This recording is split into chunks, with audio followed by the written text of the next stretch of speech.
Oh, what a day! What a lovely day!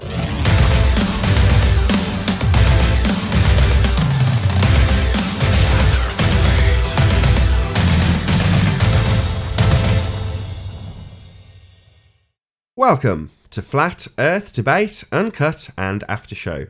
I'm your host Nathan Oakley, and if you are new to this channel, or you've not done so already, then be sure to subscribe and hit the bell notification icon to keep up to date with the Flat Earth Debate.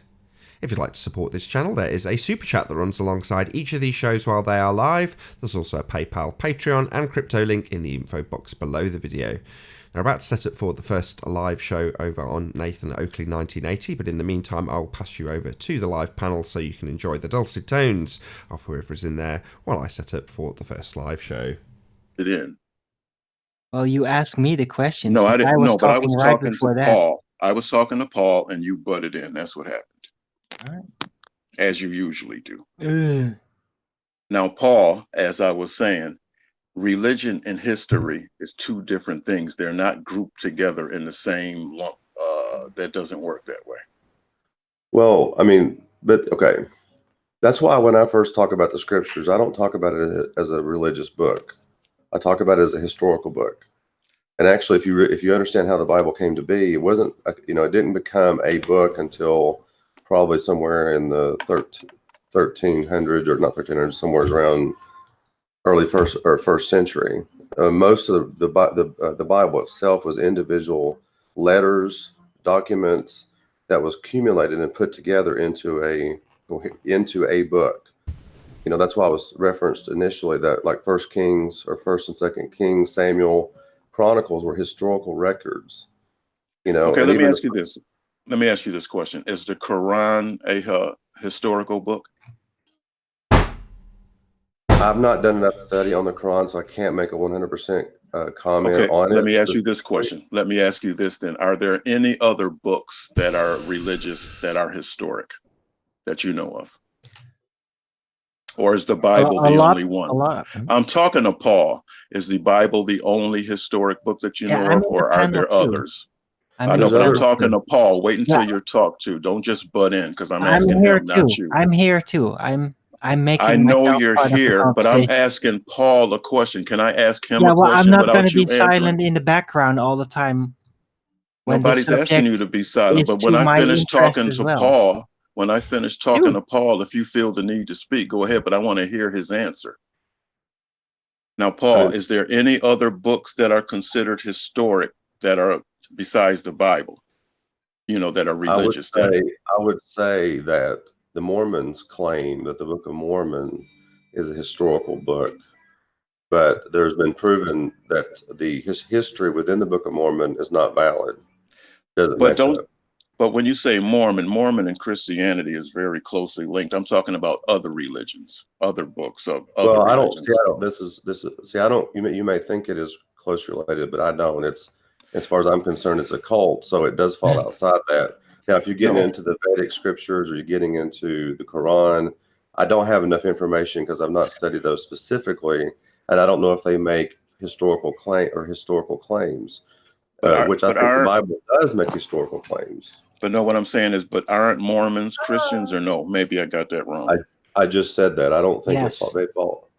I know. Yes, they consider themselves Christians. Yes, they consider. So that's what I mean by the same religion. In other words, they consider themselves Christians, just like Bible people. I'm answering it for myself. I don't think the Mormons are Christians.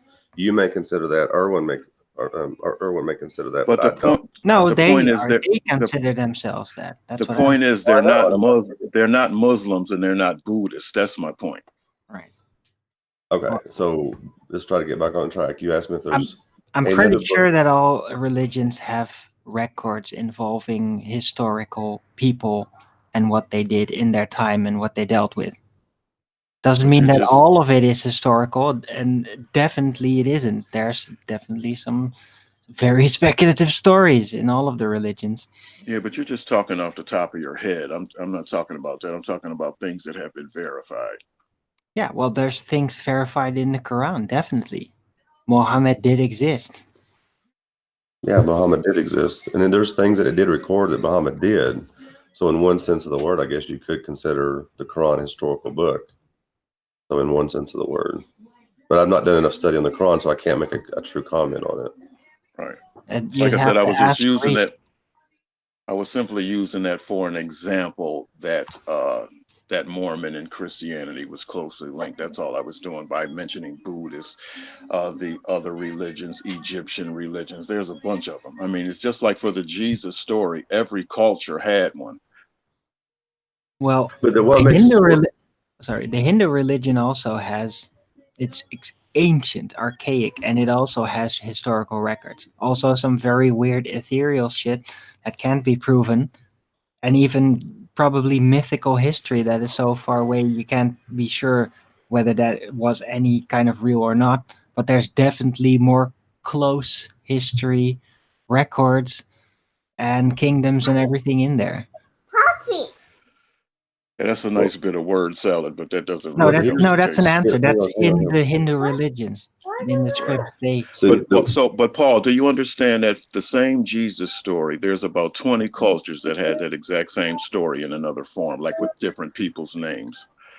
You're using the zeitgeist argument that Jesus basically the Christians stole from pagan origins of the current story of Jesus, and that's where you're going, I would assume. No, that's not where I'm going, because I don't know anything about zeitgeist, so that's not where I'm going. Okay, but you're saying basically this story of Jesus has been retold in other cultures, right? No, that's what I'm saying is I'm not saying that the story of Jesus has been retold. What I'm saying is that same story is told in other cultures. Okay, give me an example. Let's pick a story. Okay, like Egypt. Take Egypt with Osiris and I forget the names, but Osiris and Horus and all of that. That's the same story. Pull up the story and read it to me. Well, I can on my phone at this point, but okay. So like I said, hold on, Paul, hold on. I'm not making a claim of anything. This is just a conversation. Hold on, let me finish. Would you let me finish, please? Yeah.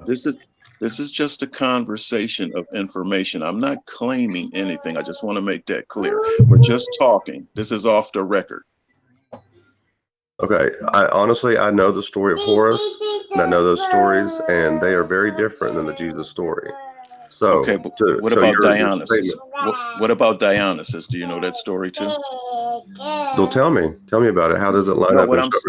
And give me a reference that I can reference that to, so I can show that it's true. Sure. What I'm saying is it's all about the virgin birth, a crucifixion, a rising from the dead. All of these stories are similar. Okay, reference that for me. So show me the story and reference and Sure. I'll tell you what. In other words, what we can do is do whatever. What we can do is at some other time when it's more formal. I can't pull up anything right now. I'm just talking off the top of my head from past experience. Okay. Well, I mean, but you're connecting dots, and you're saying we're just having a conversation, but you're making a lot of claims without backing anything up. So if you want to, that's what I keep trying to tell you. See, I keep telling you I'm not making any claims. This is just an off the record conversation of information. I'm not claiming anything. So you're reading too much into this. No, you just said that these stories like the Jesus story is the Dionysus story. I just said I said they're similar. Do you know what similar means? I understand similar, but that's what we're going to have to look at it truly. But you haven't proved truly that it's similar, even in that sense of the word. Listen, later on, maybe Paul, later on at some point, we can dig these stories up and see whether they're similar or not. Right now, this is just a conversation that I'm having with you to pass the time. It doesn't mean anything. Yeah, they have some similarities, and there's many. Also, just because they're similar. Well, here's the thing. Here's the thing about, Jesus did claim, and you're going to have to show that they didn't, that all these other ones show this claim as well. But one historical figure that is recorded in outside of the scripture that claimed to rise from the dead. Okay, not some mythical story, not some ancient mythos or whatever, but a historical figure that died and rose again. That's what sets Jesus apart. The Muhammad did not do that. Buddha did not do that. And you can say that maybe this was stolen from ancient Greek cultures. You can say that, but you're going to have to show me that you know, and you're going to show me how it was stolen, like how when Jesus or the apostles and all this stuff stole this story. You're gonna have to show that, and as far as right now, you're just making a statement that there's no validity to. I understand, and now what you would have to show is that Jesus is a historical figure. That's what I would ask for you to verify. Well, that's one thing I talked about yesterday. I mean, the gospel record is very vast. It shows that but I'm talking about outside of the gospel record, not inside it, outside of it. Josephus, which is outside of the scripture, quotes and talks about Jesus. So is that it? That's all you got? There's other Greek. I'll have to find it here.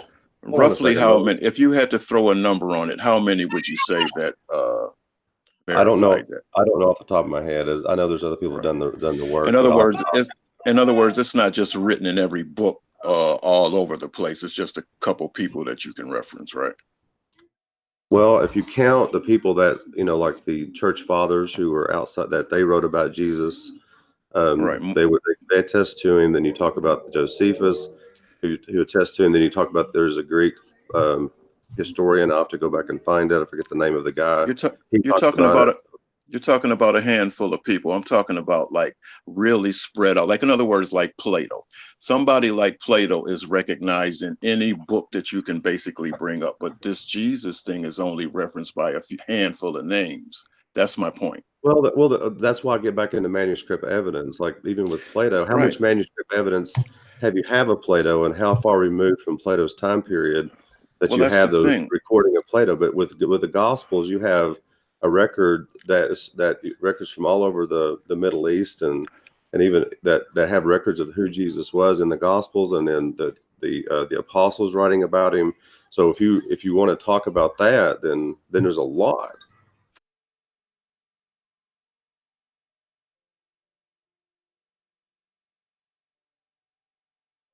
Oh, what a day! What a lovely day!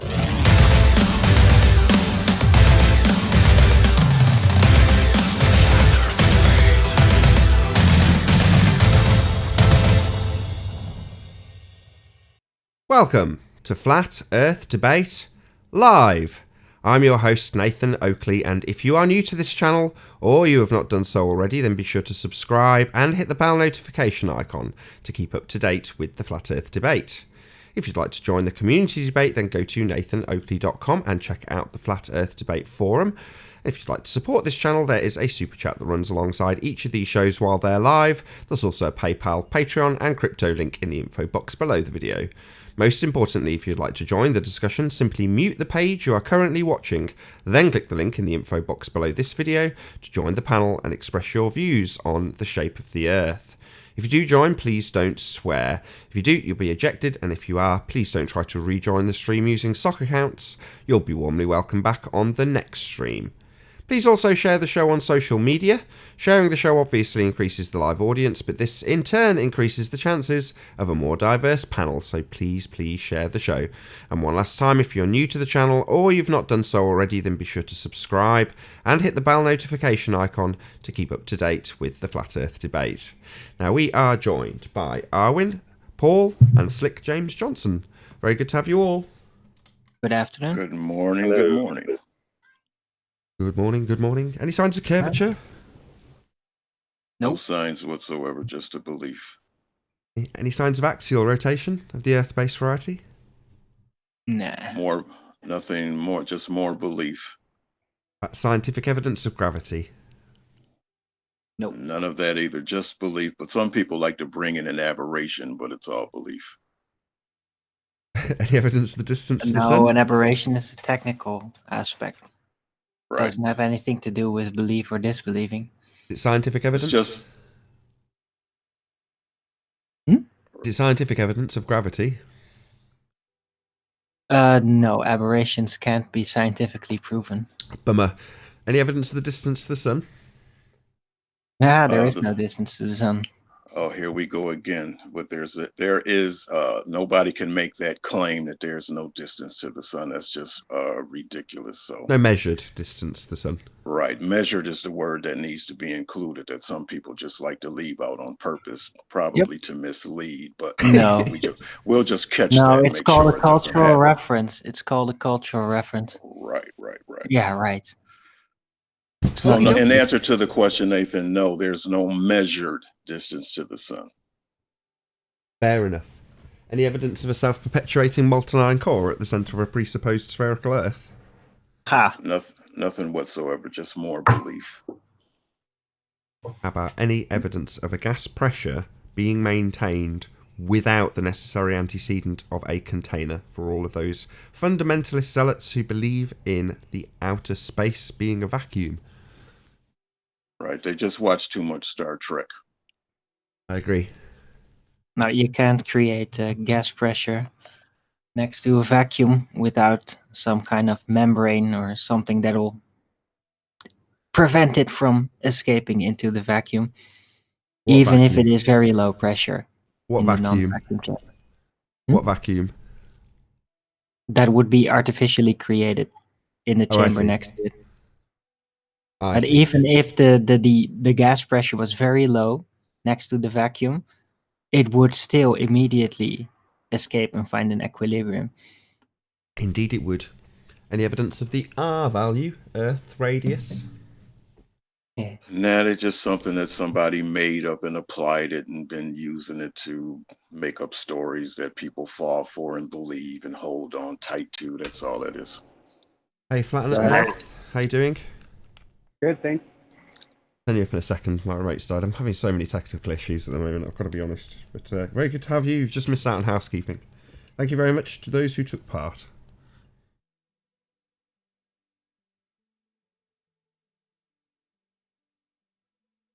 Right, there we go. So that concludes the housekeeping. Yeah. With Flatten Earth being turned up, we are all set. Not going to forget to put the Good link luck, in the info Will. box today. So what do we talk about here? We don't have any Globers to beat up. So what do we do? Maybe we can come up with something in-house to speak of. Anybody got any ideas? We could try to continue the conversation that we had in the pre-show. That was all on record, by the way. Well, that would be very lovely. Right. As long as I'm allowed to be involved, because I Well, do know have what? one or two things to share concerning the subject. Nobody said anything about you not being allowed to be involved. It's just that when other people are talking, when you just interject like that, it kind of just makes it, disruptive. Well, I had something to add that Paul didn't directly, or just wasn't you ready or kinda- something. The link is You available. kinda I was wanna- on the case. Shout out to Warped Mind. Just refresh your page and the link is available. I haven't forgotten today. Best thing to do is like wait for a break. Like if I'm asking Paul a question and you answer, that's kind of that's disruptive. Doesn't need to be. Well, then don't do it. Then it won't be. It doesn't need to be disruptive. Okay, so what you're saying is that if I ask Paul a question and you interject and answer for him, that doesn't need to be disruptive somehow? Hey, Warped Mind. Yeah, it can contribute actually to the conversation. Hey, Tent. As long as it's done right. And I do All my right. best. All right, I'm not going to beat a dead horse on that one. I'm going to let that go. Hey, Tent. I'm starting to think you won my super chats for every time I remind you about the link. It would have been there. It's just you've got to refresh. If you happen to be in the chat before the show starts, and then the show starts, you've just got to click refresh. That's okay. I'm only joking. Hey, Anon, and hey, 10th Man. Good morning. Good morning. Hello. Hello. Good to have you both. Thank Yeah, you. I went to your link and I hit it and it just kept saying can't join the show. And Anon and I were alone and we kept refreshing. It wasn't working, but it just kept doing it and finally it worked. Yeah, what I tend to do is, once I've got the housekeeping out of the way, because I'm pressing loads of buttons, I then paste it into the info box. So it's normally a minute or two after the live show actually starts. If you refresh the page, then you'll get the link. Yeah, I actually got it on your notification, and usually that works, but it didn't this time. Oh, that's interesting. Well, in any event, you're here now. Happy days. The link definitely works from the chat. That's right. Never give up. Go ahead. There's a decent conversation going on. I won't add some nonsense to it. Go ahead. I was going to say the question on the table, is the Bible a historical record? That's the question that's on the table. Who asked or rather, does it contain a historical record? Who asked the question? Well, we were just having a conversation, and that's basically what it was about. Can the Bible be relied on as a historical record, or is it just a religious record? Well, I'd like to answer that. I just want to address the answer to whoever asked it. But if it's a community asking it, the question is yes, it's a historical record because the Smithsonian, as well as other organizations, have used the Bible to find places. Well, like I said yesterday in a response, people, places, and things. So when the Bible talks about the different kings and kingdoms and types of people, metallurgy, customs, locations, cities, rivers, it's very historical. That's why the Bible is used by archaeology, and it has never not delivered. But they come to find out later, like in the case of Pontius Pilate. People were saying, the skeptics, there's no person named Pontius Pilate. There's no record of a guy named Pontius Pilate. Well, they unearthed a stone with his name on it. But the Bible had talked about him at the time of Christ. Right. It's just that usually in historical records, and this is the conversation that was going on before, usually people's birth dates and deaths are recorded. And as far as the Bible goes, it doesn't do a whole lot of actual birth dates and death dates. It actually does better. Slick. In the prophetic book of Daniel, we have the exact day that Israel's Messiah was going to present himself as the Messiah, and that ended up being Palm Sunday for us. When you go to Daniel's prophecy from the rebuilding of the wall, not Nebuchadnezzar. Shout out to, is it JSDO? Hope I'm reading that. Oh no, Jardo. Thank you very much for the super chat. Really appreciate your support. It's a prophecy of when Messiah would come, and it would take another show and me having everything in front of me to take you through the book of Daniel and show you how it actually says the number of days from the going forth of rebuilding the wall. And we already know what that day is. So we just add those days, and there you go. You come to Jesus Christ right around the 30 to 33. Okay. So based on what you just said, I mean, if the Bible is a historical book, I'm surprised there's any separation of church and state at all, because the state basically goes by historical records. I'm surprised that the church is not included with the state. Well, bear with me a second, guys. Hello, new guest. How you doing, Brian? Hello, Brian. You're making a right racket. Yeah, can you mute, please? Brianovsky just proved a vacuum. Hello, Brian. Hello. Can you mute, please? Okay. Right. So I was broken up a little bit. So let me just say it again. There's a separation of church and state, and it shouldn't be if the church is just as historic as the state. Why separate them? Well, that's a great. Oh, sorry, 10th man. Let me speak to that. I already kind of spoke to that, Slick. I mean, you're applying modern sensibilities to something that's first century. In the Jewish mindset, there was a connection from, the law, the Torah, kind of established the governmental system within Judaism. So even in that first century mindset, the religion and state were kind of intermingled. But you're trying to apply that, our standard today, to how it is today, to back then, and you can't do that. You got to look at it within the culture by which it was written, not applying our standards to that culture. You can't do that. And there's a different books are written for different reasons. Like the Proverbs were not written for historical reasons. It was written for wisdom, to give wisdom. Psalms were written today. A lot of songs were written. So you can't apply those same principles to that. You know what I mean? Does that make I'm sense? just asking. You're doing that a lot. You're doing that a lot. You keep applying a modern sensibility to something that's happened in the ancient past, and their value system is very different than the way we look at things or what they intend and why they wrote things. I'm just basically asking a question. That's all. I'm not doing anything but asking. Let me take a shot at that, Slick, if I may. I remember in the 60s, late 60s, they brought sex education into the school I was going into, and I had to take a note home. And my mom, I mean, I barely spoke English at that time because I came from another country. I had to take a note home, and they were just introducing sex education in the schools. And my mom had a sign that she agreed with it. And we know the turbulent 60s. We know what happened before the 60s, what happened after the 60s. So when this country, at its so-called founding, had a Judeo-Christian overview, they were reading the scripture in the school. The Bible was the first textbook in the school. There were morality being taught, etc., etc. We didn't have all the problems with STDs and all the things that are happening today. Mass shootings, mass killings. People weren't going around with knives doing what people are doing today with guns.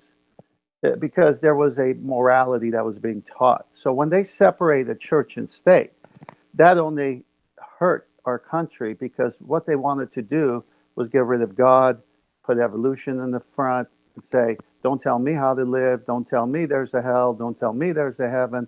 This is just religious stuff, just put it aside. Well, when you get morality out of society, we have the society today. Whereas before, people feared doing bad things because God is watching and you're going to get judged. So when you say separation of church and state, that's not something that is done on the spiritual level. That's done on the fallen level of mankind and different governments. The biggest separation of church and state would be Mao Zedong in China, killed 60 million people with knives to start his communist revolution. Stalin, 20 million of his freedom fighters after World War II so that he could push communism. So they want separation of church and state. Now, I'm against religion, organized religion, because what happens is they come in there and they get power through religion and they act as a middleman to God. When God has only one middleman to God, and that's Christ the Lord, the mediator. You don't need to go through the Pope. You don't need to go through a priest. You just need to call out. So there's a short answer to it. Hopefully I did it well, but there's a longer answer that's better. Shout out to Luke Collins for the super chat. Thank you very much indeed. I've got you presented mind warped, just so you know. So if you can try and keep your mouse pointer off the page, it just looks prettier without. But thank you for presenting this. I presume these are your images. Yeah, just a bit of drone footage. Ace, love it. I don't want to be the only one to respond, so if somebody else has something, by all means. I want to respond by saying good morning, everybody. Hey, Chocolate. Make sure you guys hear me and stuff. Sorry. All good, all good. Alright guys, but I just mentioned something, please. All we've got is static from you, Brian. Oh.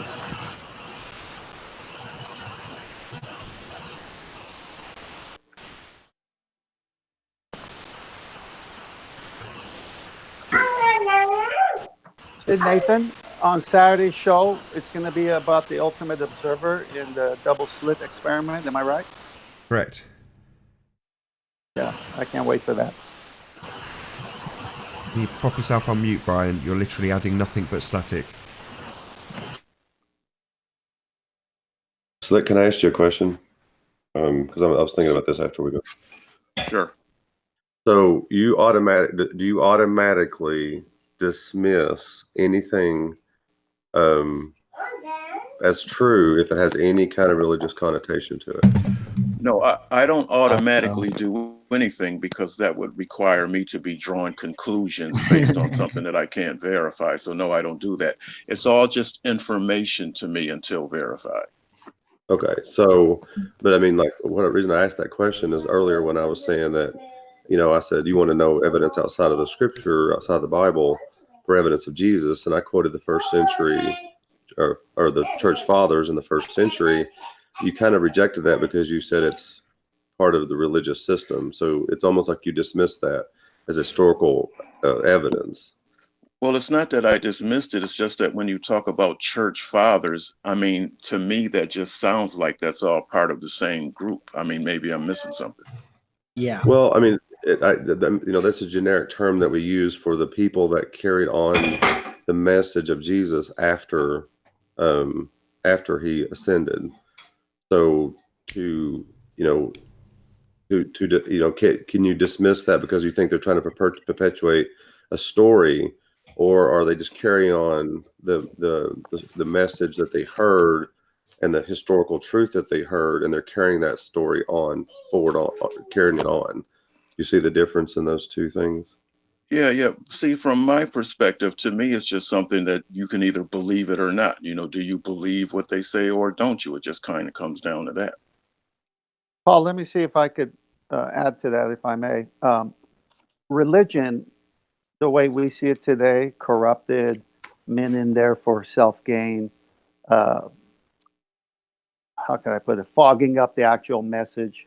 I mean, this is part of the whole deception that the devil would cause. But at the church father stage, or say right after the resurrection and ascension of Christ, there was purity of information. And so it took a long time for religion to take over that purity of information and change it and bring the doctrines of men into it. For example, when Jesus was on earth, he told the Pharisees and Sadducees, the religious leaders of Judaism, that, and of course, the 70 elders that made up the Sanhedrin and his trial.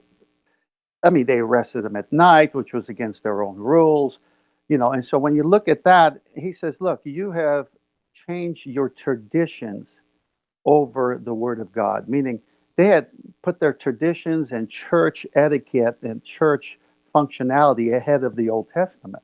So they were deceiving people because they would walk around with their beautiful robes, and people would say, oh, that's Rabbi this and that's Pharisee that. So here comes Jesus, just sleeping out in the woods, doesn't own anything, and he's just killing them at every debate, every argument by showing their hypocrisy. But when the Pharisees first started, they weren't like that. When the 70 years of Babylon captivity ended, they had learned their lesson not to worship idols anymore and not to go against God in his word. And so the Pharisees started off good enough because they just wanted to say, okay, let's just obey the law of God as we know it. But as time goes by, look how corrupted they got. Well, the same thing happened.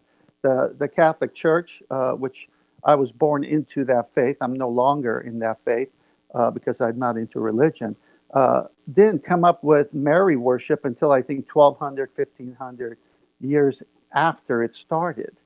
So it's like they add these things because they realize they gain power, and they totally misrepresent the very message. And so this is part of the deception that we all have to see through. And so when I talk to people who say they're Christian, which is quite often, I ask them for their testimony. I ask them, well, how did you become a Christian?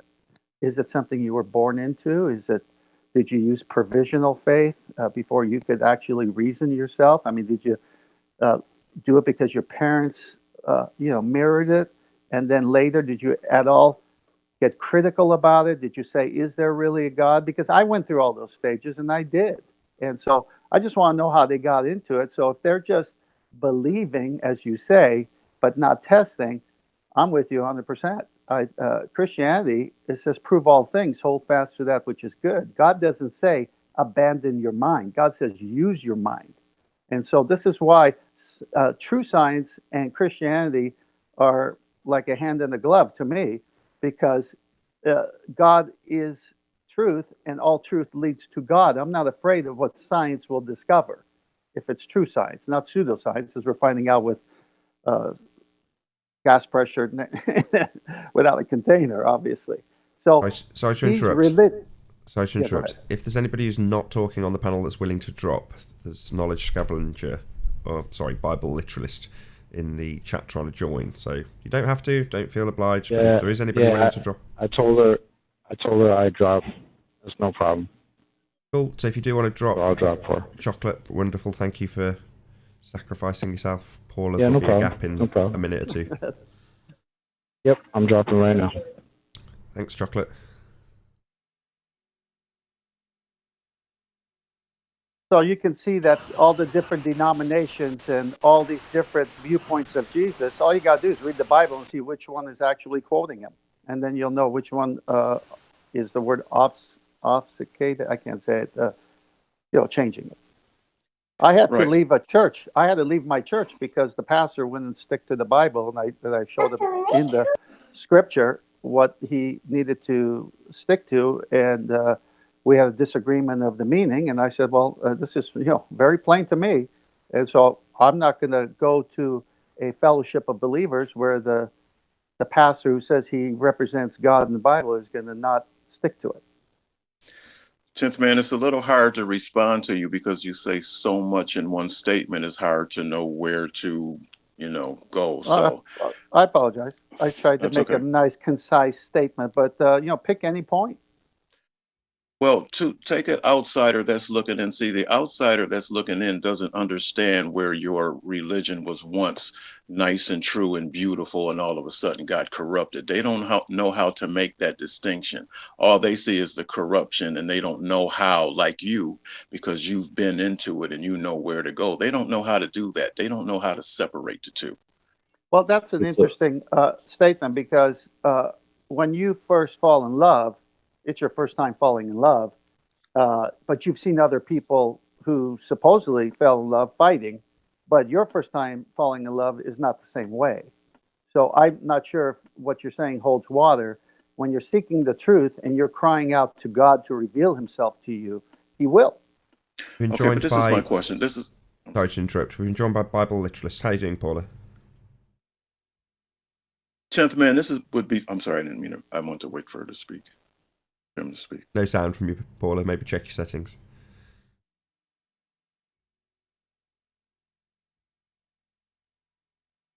You guys carry on. Paula's still got a technical issue. I'm sure she'll figure it out. Okay. So 10th man, a question I would have is that, let's say someone is interested in finding the faith.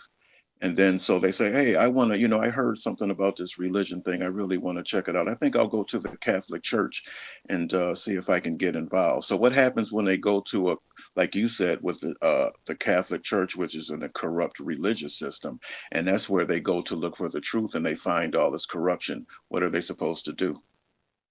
Or call it what it is. There is corruption. Jesus said there'll be many wolves. That's not my question. That's not my question. Well, what is your question? I thought my question is, when a person is seeking this truth that you speak of, and they see the Catholic Church and they go there to look for it, and all they find is corruption, but then what they're going to say is, what, this religious thing I heard about is nothing but corruption. I don't want any parts of it. I think I'll be an atheist. How do you respond to that?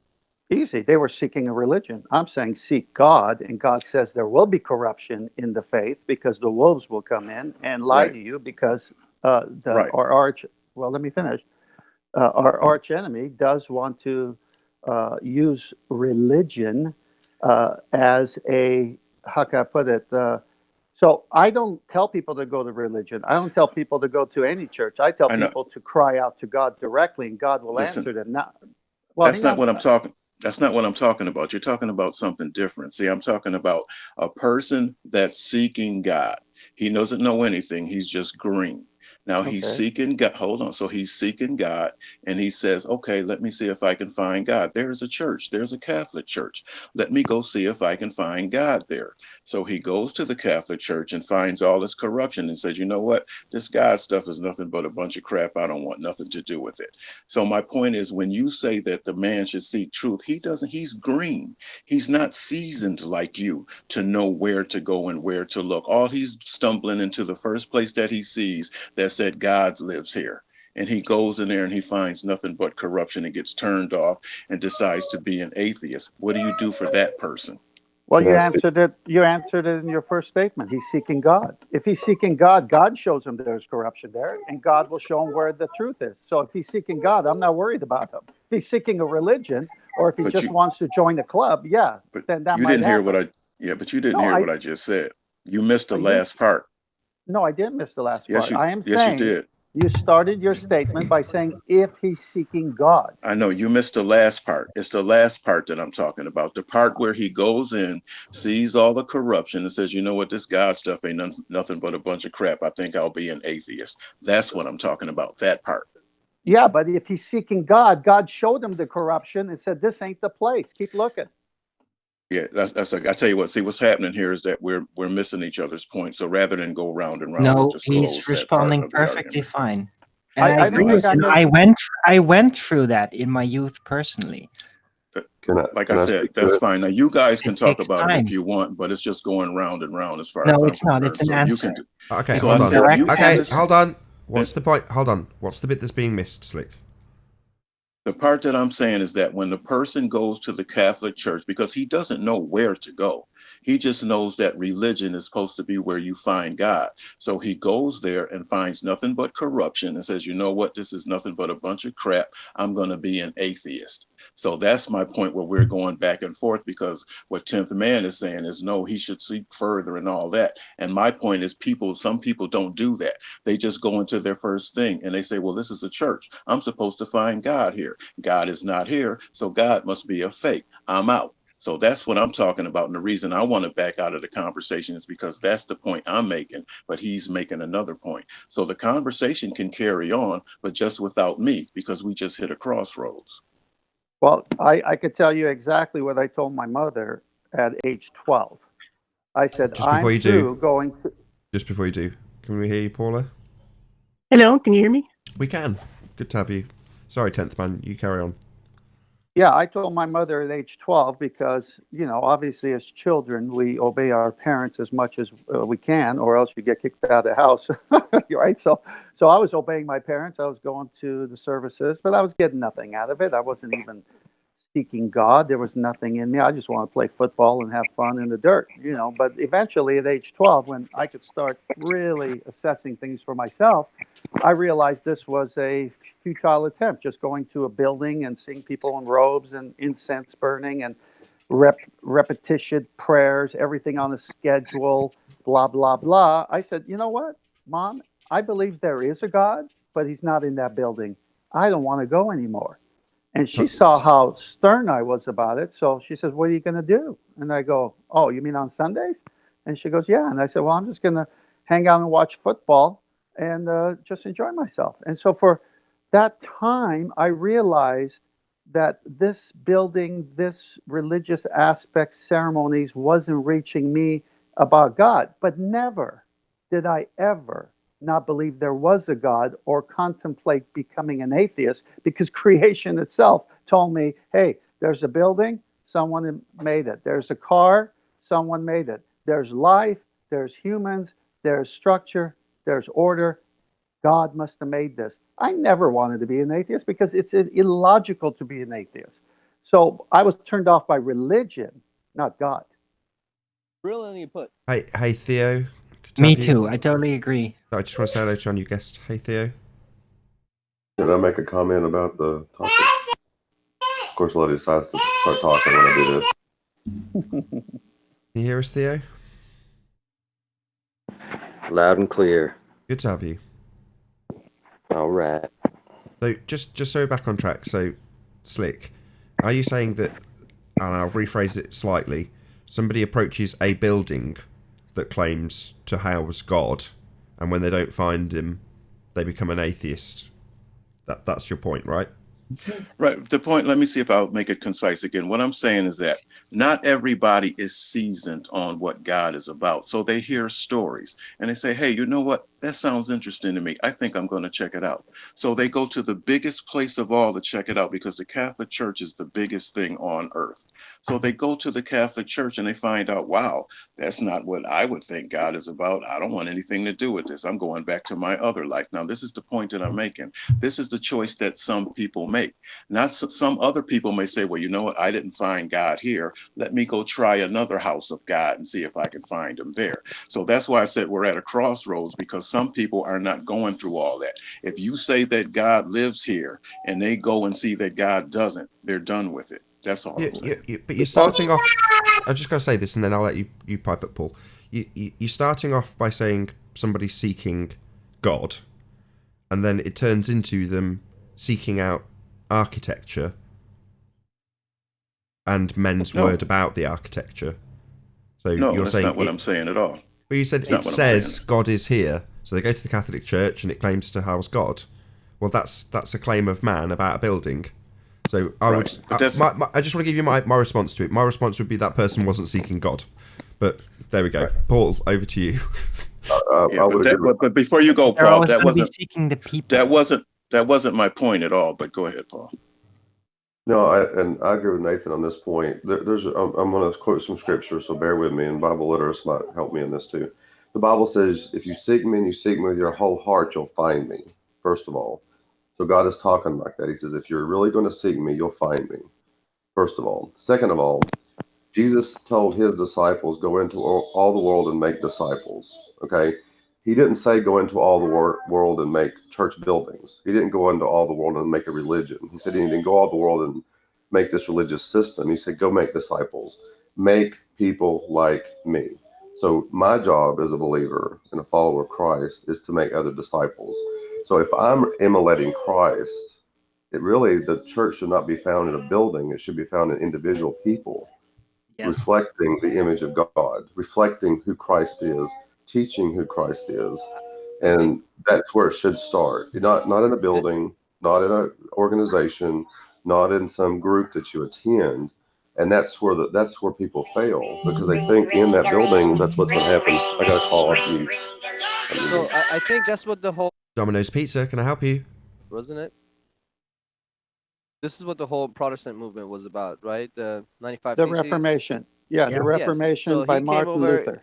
Martin Luther, the Augustinian monk, was like, hey, what is this garbage? So that's exactly what the person who Slick is talking about is. And, they did this in the 1500s. People figured it out. Well, that's a great point you bring up. Martin Luther was a Catholic priest, and he went to Rome for a pilgrimage kind of a deal. And he saw the debauchery. He saw the brothel houses and the priests and even the popes going to the brothel houses. It's like, what the heck? I am away from, Rome, and I'm thinking this is the means. And so he came back and he contemplated everything, and he just went right to the scripture. And he says, you know what? People need the Bible in their own hands. People need to read the Bible themselves and not be deceived by religion. And so he went and put his 95 Theses on the Wittenberg door. And next thing you know, I can fill in some things on that if you want. Yeah, one thing before you do, Paula, and I'll let you have the floor because I've talked enough. I just wanted to ask Slick a question.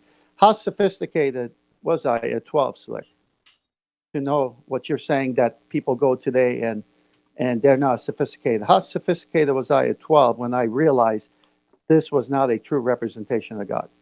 Well, the problem is that you're asking me to speak for you. I can't do that. No, I'm asking you to clarify your statement. You said, 10th man, they're not all like you. Right. What I'm saying is that there are some people that they just hear, in other words, my point is this. There's a lot of corrupt people that operate in darkness, and they hide in the church because they hide themselves as being representatives and being religious, and they're the darkest, snakiest people on earth. So that's my point. A lot of people hide in religion. Agreed. And I said that point, and that's why there are no holy sites. There are no religious sites, because when Christ died on the cross, the veil of the curtain was torn from the top down. The temple of God is in a person now because of the resurrection and ascension of Christ.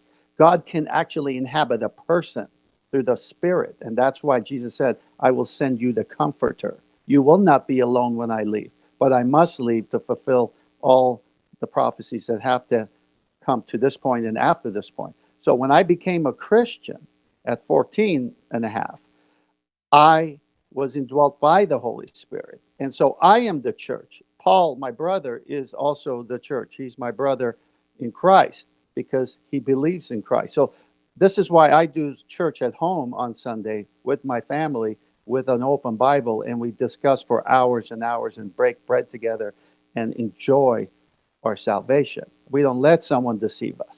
Okay, sorry to interrupt. Before the show started recording, Slick asked, or there was a discussion specifically about whether or not the Bible was a historic document or not. And I'm hoping that Bible literalists will give a take on that question, if that's okay.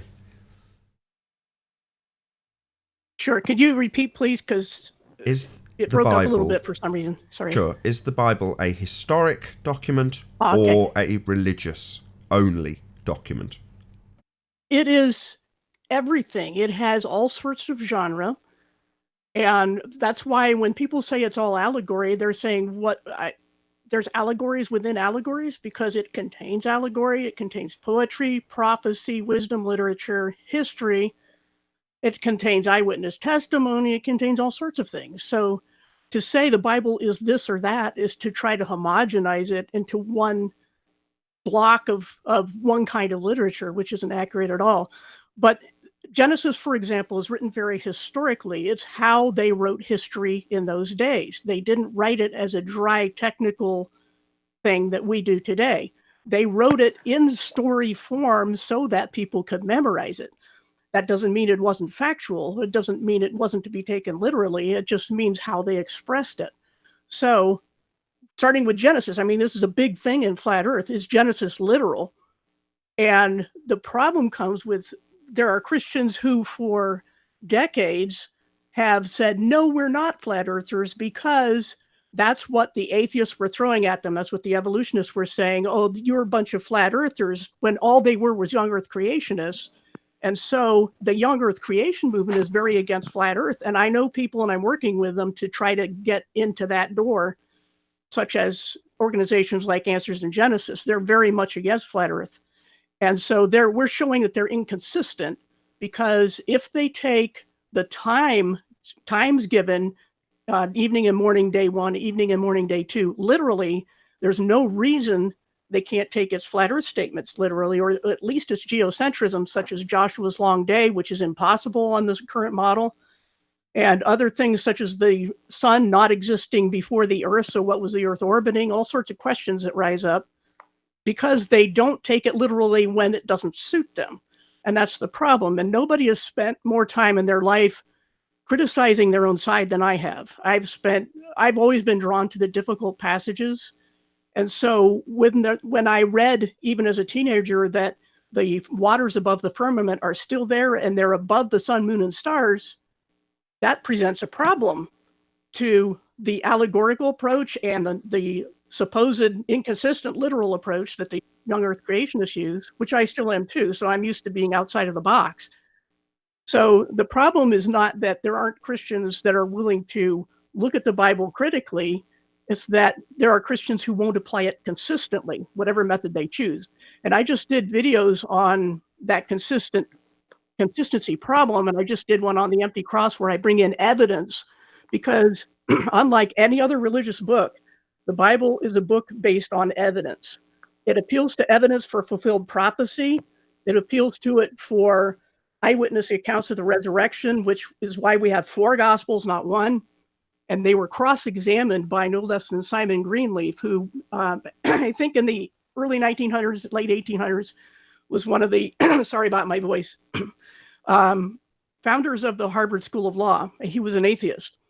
And his students challenged him to apply his methods and cross-examine the gospel writers to see if they're credible witnesses. And he found that not only were they credible witnesses, but both friendly and hostile witnesses showed beyond a doubt that Jesus did rise from the dead, and he became a Christian as a result. So you won't find that kind of an approach to any other religious book. None of them try to be historical. The Bible gives names, topography, kings, reigns, and there was a guy named Robert Wilson who mastered 45 Semitic languages and dialects. He had an absolute gift for language, so that he could directly investigate everything to do with the Bible.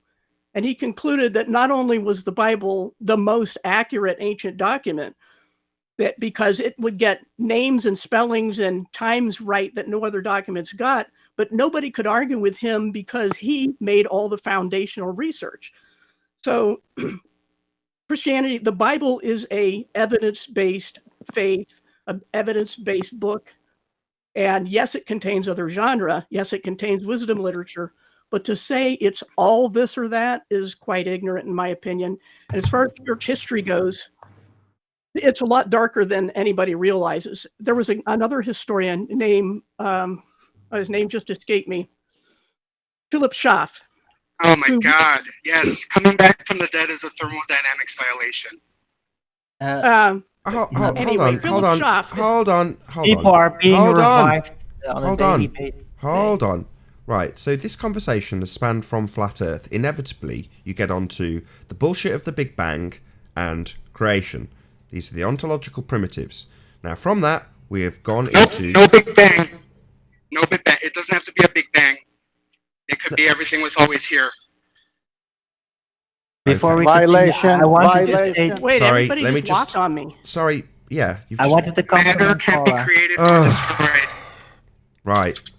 So we've got... But how long do we have to listen to this nonsense? It's just like, all right, we got it. Shut Okay, up. go away. How long would people listen to Hold on, Paula. astrotheology? Hold on. Go away then, Flat Earth. If you don't want to listen to it, sod off. Don't just interrupt somebody like that. We are on this subject. Welcome here. We're on this subject for a reason, right? And if you don't like the We're all subject... welcome here, right? Yeah, no, you are welcome.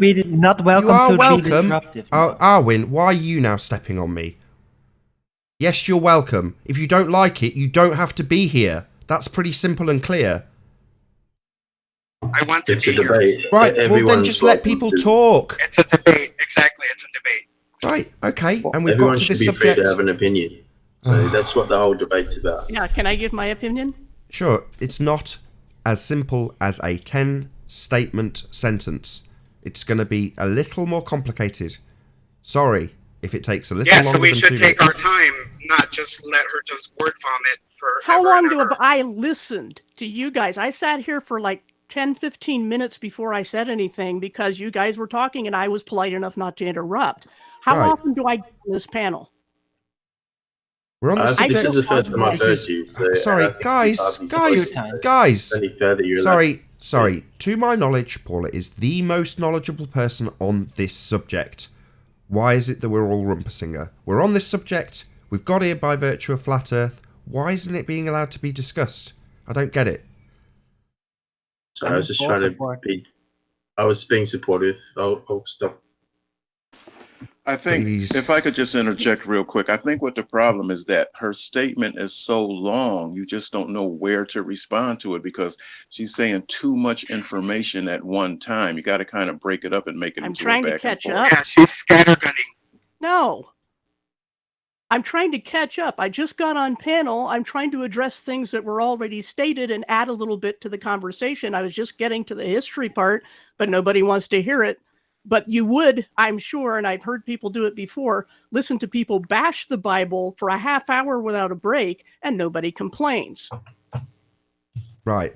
I agree with Paula. I thought your intro was terrific. I'd like to hear Well the said. Me too. historical- I'd just like to get back on to get I Paula think back on the track. reason We should why- probably be finished by now, and we'd be discussing it. Instead, we're discussing. Yeah.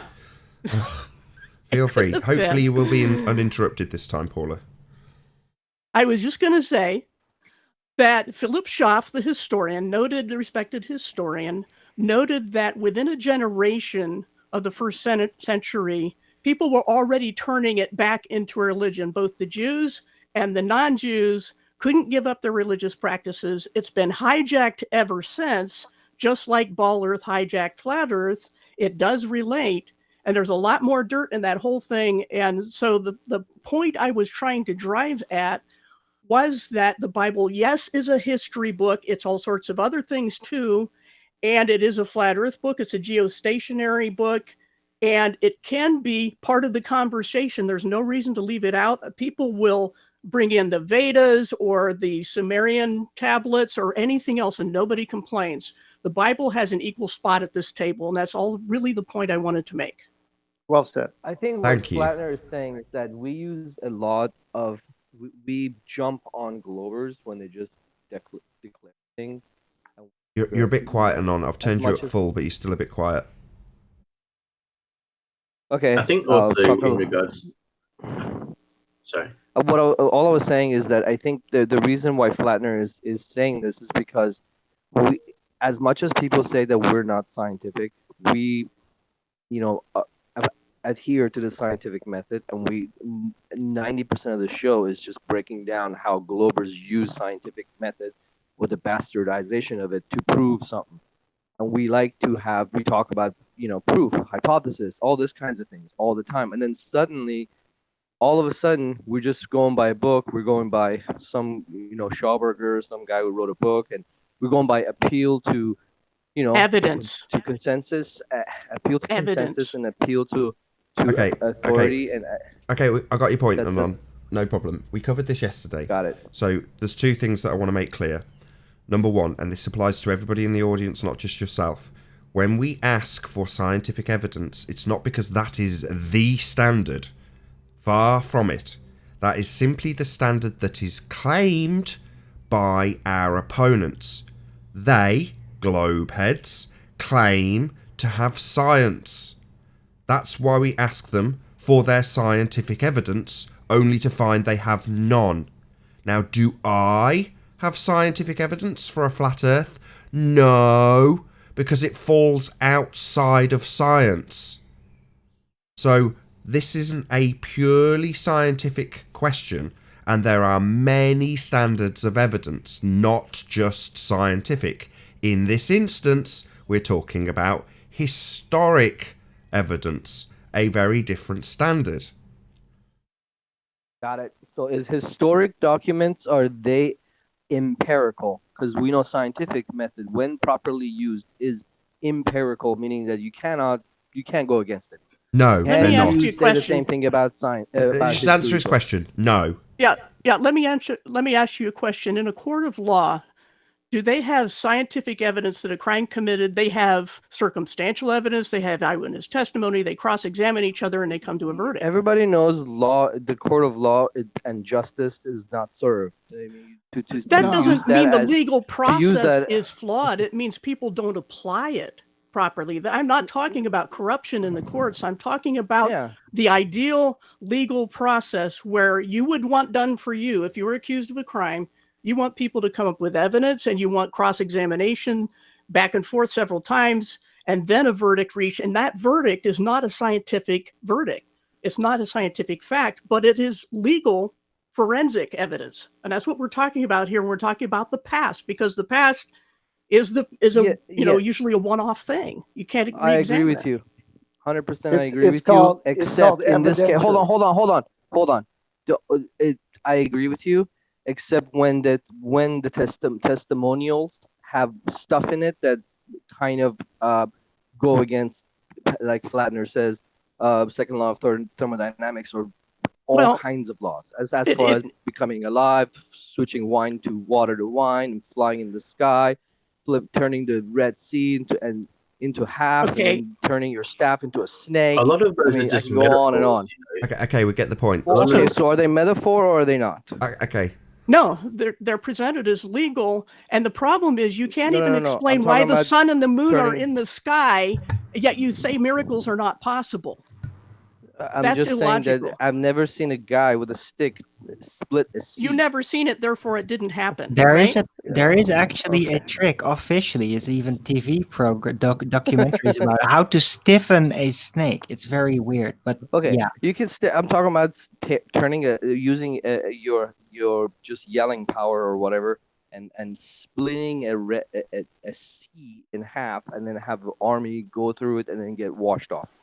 That My is, God. if you bring that in a court of law, people are just gonna laugh because they go, Well, "What are you you're talking To about?" applying. ascribe it also No. him individually would be a little bit much, yes. But Have you ever heard of water divining? You're See, here, applying can I it. speak something? Hold on, I Paul. can't hear. Hold Too many on. people talking. Hold on. Say again, my mind. I was just saying, here in Australia, a lot of the guys out in the bush, like a lot of the Aborigines, they'll do a thing called water dividing. You're saying, oh, you can't do much of this stick with water.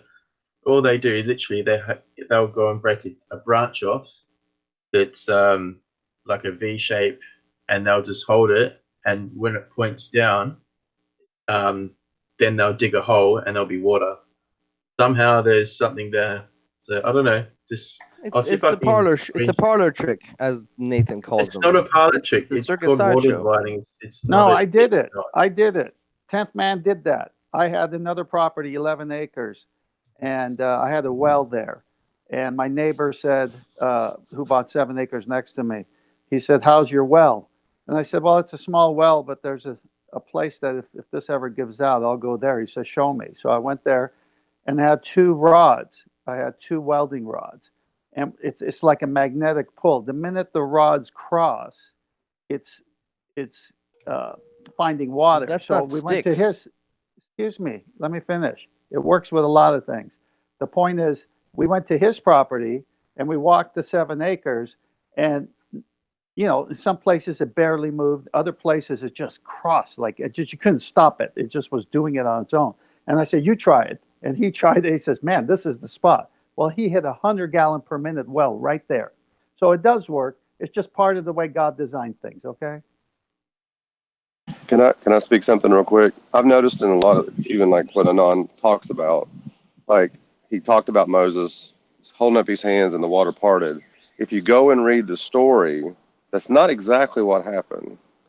It says that Moses did pray and hold up the staff, but it said a wind blew for I forget how long, and that's what separated the waters. So it was a miraculous event, but there is a physical event that can be accounted for through a natural process. But it was the timing and the position and the place. What non-believers have a problem with is that God stands outside of time and space, and God could do anything he wants with his creation because he stands outside of it. They can't wrap their minds around that. So when God does a miracle through Moses, because Moses didn't do it, he was a medium, or he does resurrect the dead, it's God doing it. He's outside of death.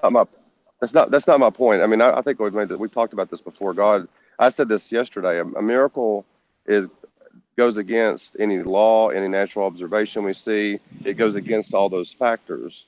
So a miracle would exceed anything of the natural law of any way, any form. So a miracle. Yeah, it goes against reality. Wait, that's not my point. Hang on.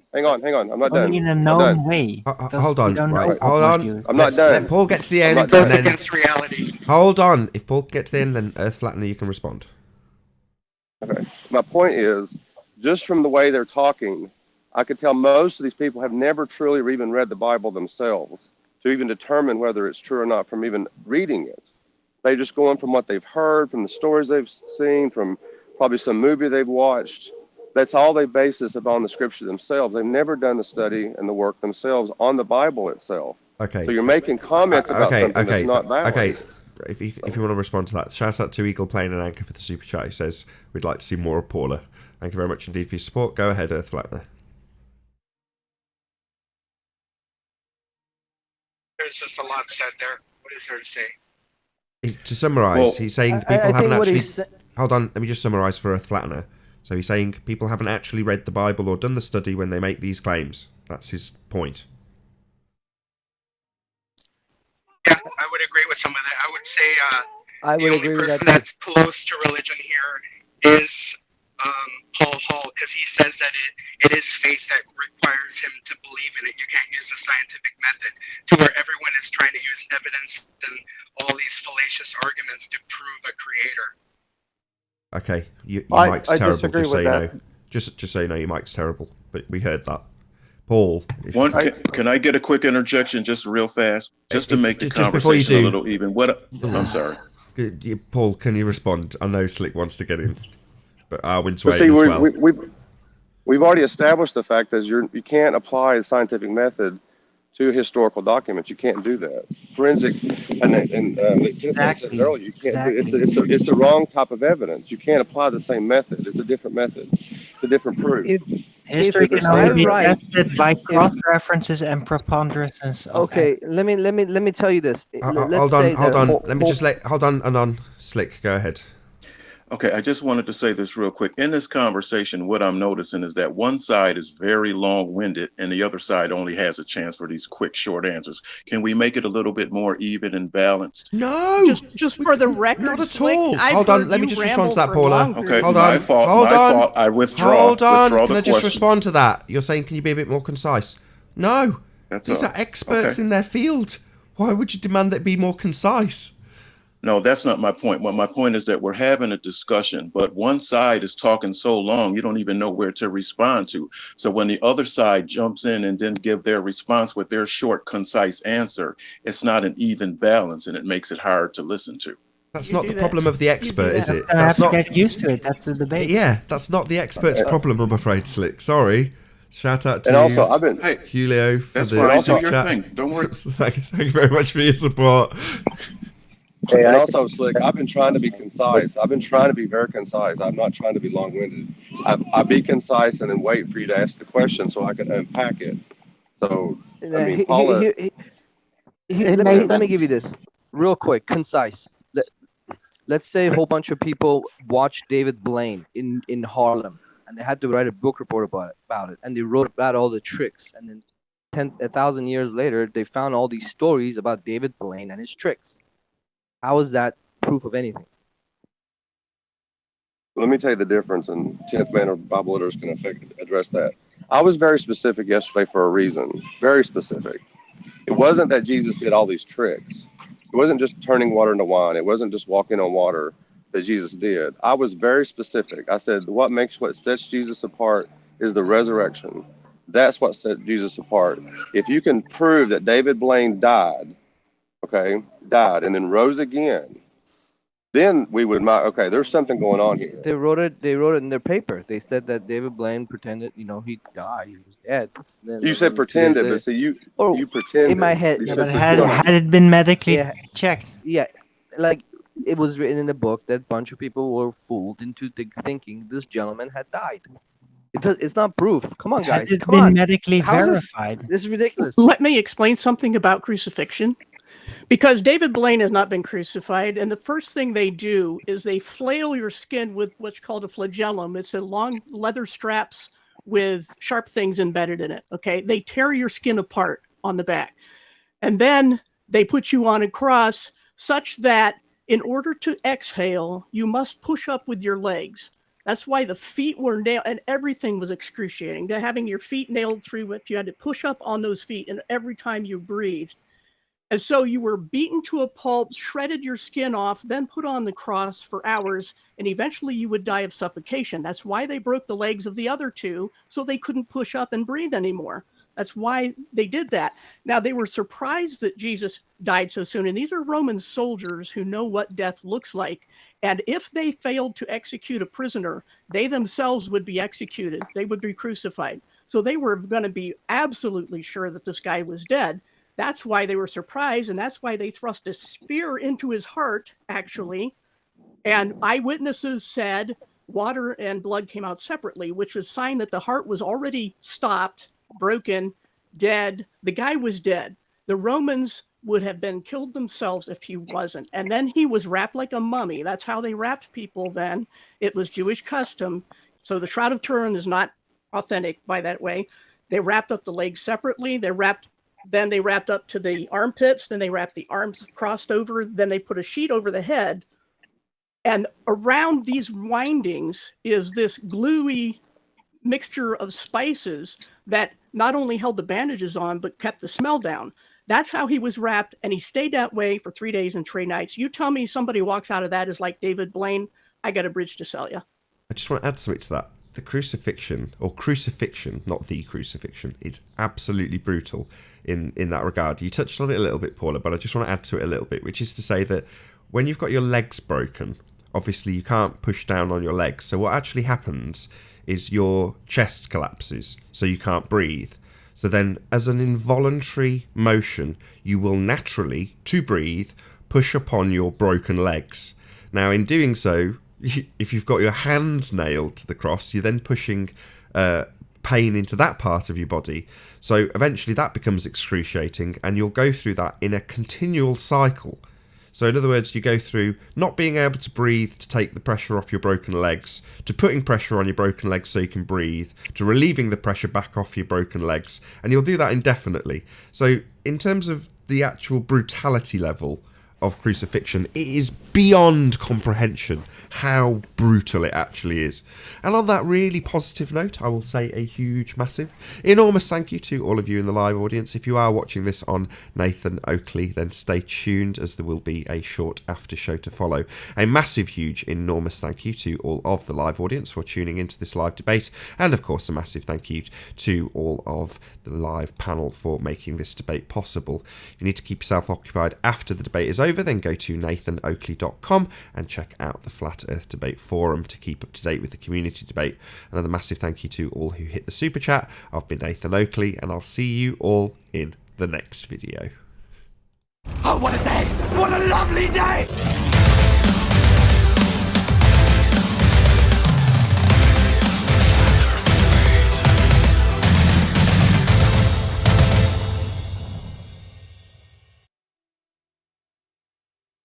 I was saying is that there are many ways that you can fool people. There are people called illusionists, create illusions, and that this is beyond the fact that these are books written by people. So if 10 people got together and say, yeah, we're gonna write that he actually flew off and whatever, and Paul's gonna say that he did it in a mountain in front of a whole bunch of people. He walked up and touched some guy and told, because he didn't believe him, and he came up there and then touched him, and then he flew off. Still, I mean, none of these make. I mean, it's reads like a creation Marvel doesn't novel. make sense. It's a Marvel. Paula, I know. Paula, let me have a I chance understand, at but this is a Marvel. This is Avengers kind of thing. This is like if somebody wrote Avengers and then 1,000 years from now No you're reading it, connection. you're like, yeah, Hulk existed. Hulk existed because look, there's a whole bunch of Avenger books. Hold Can on. I? This is Hold 10th man. yes, Can 10th I share man. something? Yes, you can respond, 10th man. But Okay, hold on. thank you. I'm just going to address that. So you're bringing up X-Men, which is the poster child for Evolution, Avengers. as a comparison. That's just almost offensive. Avengers. Oh, did you say Avengers? Okay, my bad. Correct. Do you know What all I'm saying is just because there's a whole bunch of books. The Life of Brian by Monty Python. Can That's I all I'm finish? thinking right now. Okay, go ahead, 10th man. Avengers is a space opera. Go ahead, My 10th point man. is, just because you've written it in a whole bunch of copies of a book that Nobody. talks about That's a straw man. magic. Can I finish? Can I Go start ahead. even? Go ahead, 10th man. Thank you. The challenge with that concept that I'm just hearing about, all these conspiracy things. The Bible is prophetic predictions. The prophecies of Jesus were said before his birth. So you got 66 books, over 1,500 years written by different authors, approximately over 40. And they had predictive prophecies of Christ coming before he came. So not only would you have to fake everything like a David Blaine thing, but you'd have to go back in time and write about it in advance in order for that. So when you go look at the Bible and say, why is it supernatural? It's because of the predictive prophecies. Just the ones about Christ alone are magnificent. Like, for example, on the cross, it says, not a bone will be broken. So when they went to break his legs, they realized he was dead. So no bone was broken. And so when you go through all of the prophecies of Christ, just that alone, let alone the prophecies of kingdoms to come, kingdoms in the past. So when the disciples were in the boat and the tempest was blown and they were scared to death of drowning, Jesus stood up and spoke to the elements, and all of a sudden it was calm. And they became more Okay, come on. fearful. Let me finish. They became more fearful because they realized he can stop the wind. He can stop. They said, what kind of man is this? So the problem with non-believers is that they can't realize that God is outside of the elements and the creation that he made. So if you don't ascribe to Jesus God-man, then yeah, all these miracles are phony. But if he's God in human form, he can do it. No, so I think, like I said, I believe in a creator, but I don't think the creator ever sent his representative down here to talk with us. It's like Well, like you said, you believe. if you make a video game, you don't go in the video game and like, you know, tell the video game people that, hey, I'm the developer who developed this video game. Like it doesn't compute. And one more thing I like to say is like the Batman was written, or even Superman was written, you know, in That the is it was absolute 40s, nonsense, son. in the Absolute 40s. nonsense. And the writers for each episode or comic or books, there were different writers. If you look at Superman, it's written by different people, but they talk Fine, about the but same can I Superman. pose it The to same you as a stories logical happen. question? Can I pose it to you as a logical question, which is why I love this channel? Sure. Is it logical, and the law of non-contradiction applying as one of the most important parts of the rules of logic, Aristotelian logic, is it possible logically that if there is a God and he wanted to come into his creation and still have powers of God in the human body he possesses, is that logically possible in your mind?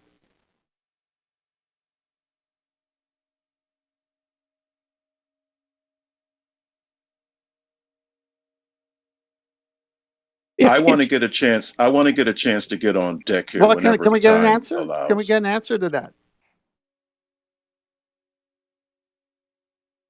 He could if it was an AI construct. No, I just need an answer. If there is a God, and I even put the if there is a God, is it logical that he could go into his creation and take a body like his creation and still retain his powers of God and do miracles? Is that logical if he's a God to begin with? Just a yes or no would do. It would make sense that he could. So we didn't violate any rules of logic. So Jesus claimed to be God in human form. So there's no violation of the miracles. It's not David blamed with trickery. It's not the Egyptians, magicians with the snakes. It's God who was prophesied from the beginning in Genesis. The seed of the woman will stomp your head, Satan. We will gain mankind back. Do people really actually know the history? Can of I get a Jesus? question in there? I Like, asked, could I get a question? I tried to ask, but nobody's letting Sure, me in. They sure. kind of just keep on going. Okay, because I don't want to lose the point here. Now, it was just You said go, a man. little while. It was just said a little while ago that the Bible makes predictions. Now, there are globe people that say they have a model that makes predictions. So, what does that mean? We have evidence that the Bible's predictions were done hundreds, sometimes years before the fact. The Globers have no such evidence. I mean, you can predict things without the model. It doesn't depend on the Earth shape. But when it comes to historical events being predicted, and you write about it 100 years before, that's a prediction. It's Have you apple heard and of a oranges comparison. self-fulfilling prophecy? It's not self-fulfilling. How could it be? Why? Like, for example, Daniel wrote of 4 world empires in order, and he even wrote details about the fact that these certain kings would lie to each other and try to make alliances, and it would fall apart. He predicted the rise of Alexander the Great, that his son would not inherit his kingdom, Did but he it would be actually given call to him 4 Alexander generals. the Great? What was his name? Did he actually come up with his name? No, it said that this Iskandar? king of Greece, the king of Oh, so Greece, some would king of rise Greece. up and he would have 4 generals that would take over the kingdom, and that's exactly what happened. I mean, so I mean, come on. Really? What do you He only mean? had 4 generals? That's a It's prophecy that a king hundreds of of years in advance that the Okay, I will king's son. prophesize that a prime minister in China will rise and he'll have a whole bunch of he have 5, secretaries. Are you There you go. going to Here's give my prophecy. details about the arguments they'll have and the alliances they'll make, and you'll do it 100 years in advance? The thing is, that you're working on an argument from They don't even have incredulity. names. They don't even have the names. Did he come up with the name? Sometimes they do. Cyrus the king was named also, and some of the prophecies they are named. But the point is, you're making a fallacy called argument from incredulity. You're saying because I think something is unreasonable, it could not have happened. And this is actually the Glober argument. They argue from incredulity a lot of times, and they say that also that because we have a possible model, then that's what happened. So if you have a possible alternate explanation, you're deciding that's what happened, but it has no bearing on what actually happened. I have a question for you. Is it possible that the same people that wrote the Bible are in charge today? Is that a possibility or not? No, the Bible was written so long ago. How could they be the same people? Oh. No, I'm just asking the question. Is it possible or not that the same people that were in charge back then are the same group that's in charge now? No, and I'll tell you why. Okay, no further Because questions. the content of the Bible is not what they would write. They hate the Bible. They made that clear. The Bible condemns the Jews. Believe it or not, it says you people are the bullheaded. And I'm talking about the Bible right now. The Bible says the Jews are painted in a very bad light. So the Jews didn't write it. They didn't make it up because they wouldn't write themselves that badly. The Christians, the same. The Catholic Church is in charge. How do you know that? Can I tell you what the Bible says about itself that shows that people today couldn't have written it, wouldn't have? But how do you know that statement that you just made, that what the Jews wouldn't do? How do you know that? Who writes a story, makes it up, and makes themselves the villains? I didn't ask you that. I just asked you, how do you know what the Jews would and wouldn't do? How do you know? How does anybody know? I withdraw the question. I withdraw the question. All right. The point is that when you want to look for who wrote something, you look at also motivation. That's part of the legal process, the forensic process. So you do look for motives. And if I was looking for the motive of who wrote the Bible, I would not pick Jews or Christians because okay, so based on that, wouldn't it be a nice little neat trick to write yourself up in such a light that people would think that you didn't write it? Wouldn't it be a nice neat trick? It would be. You would play both sides. You mean to think two moves in advance? No. Well, for one, in advance. Can I say something? I've been kind of quiet too. A couple things. For one, it's everything you guys are saying is, again, I'm going to say it again. It shows how very little study you guys have shown on how the Bible came to be. Like I said it already, originally, the Bible wasn't a book that existed coherently until well after the first century. It was a collection of different types of books written over thousands of years that was finally coalesced into one book. So you can't say, well, one person wrote it, this group of people wrote it. It was a pulling together of different manuscripts that became How do you the know? Bible.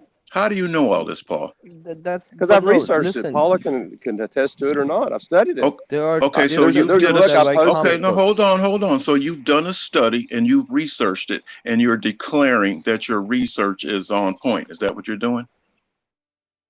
Just like anything you do when you do research, you do the research and you come to a conclusion. Either the conclusion is false or the conclusion is true. Right. So you're declaring. So you're declaring that your research is on point. Is that what you're doing? Okay. Well, then you prove to me that what I'm saying is untrue. I just asked a question.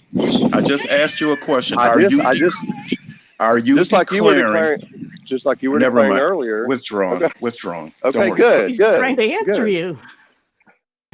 What I'm saying, you just said you use logic. So you read these books and you hear about the guy getting killed and then coming back from the dead, and all his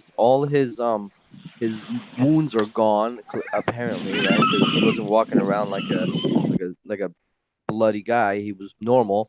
So basically, like Wolverine, he fixed his thing, all of his broken bones in 3 days. And then he said, "What's up to everybody?" He did a little, meet and greet, and then he arose and went to the sky. You should be reading this and going, "What the hell?" I can't hear him. Oh, sorry. Oh, you got to mute. You'd be reading this and going with your logic and going, I think this is a load of bullshit. Cool story though. You can think that if you want, but there's evidence that there were hostile and friendly witnesses that saw these things, that testified to them, and there's archaeology and there's documents. These are witnesses from 2,000 years ago. People, There's you also can't even evidence do for like gravity. you can't do So witness eyewitness 2,000 years ago is no longer valid? Does validity because of witness accounts yeah, it's have you degrade played the over telephone time? game when the information gets passed around? By the time it gets to you, it's No, completely different. no, Yeah, that's let not me a answer witness that. account. Yeah, let me answer that telephone game argument. The thing is that we have so close to the original documents, unprecedented in ancient texts, to have so many documents so close to the time of the events. You will, if you believe there are such people as Plato or Socrates or any of those people in the ancient times, I don't know. then Maybe. then you can't say they didn't exist either. But we I don't know. have. Maybe they But existed. the point Maybe is, it's a book. Maybe yeah. it's Can I talk? You guys complain about me.